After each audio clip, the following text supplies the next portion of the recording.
নাজিমার তানিশার আগে ভিডিওটা দেখুন, তার কোনো স্মৃতি আসতে যাচ্ছে আমাদের পরিবার, আমাদের পাশে। না আর বলো না, পরে বাকিটা দেখতে পারবে। না আমি বলে দিই, না তো আবার মানে কন্ট্রোভার্সি শুরু। যাই হোক, আমাদের পরিবারের নতুন অতিথি আসতে যাচ্ছে, আর আমরা মেইনলি আজকে ভিডিওর কমেন্ট গুলা দেখে আসি।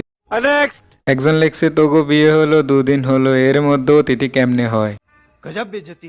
আরেকজন লেখছে, চিকনা আবার গুলুমুলু কিভাবে হয়। আরেকজন তো মুখের উপরে বলে দিল ডাইনি। আরেকজনে লেখছে, পতিতারা বেশিরভাগ সুন্দরী হয়। বলেন কি? আরেকজনে লেখছে, অলওয়েজ খান ... কি সুন্দরী তানিশা। আচ্ছা, আরেকজনে লেখছে, আসলে দোষ তাদের না, জীবনে বড় ভুল করছি ফেসবুক অ্যাকাউন্ট খুলে। মাঝে মাঝে মনে হয় আমরা ব্রিটিশ থেকে মুক্তি পাইনি, বরং ব্রিটিশরা আমাদের থেকে মুক্তি পেয়েছে। खत्म, बाय बाय, टाटा, गुड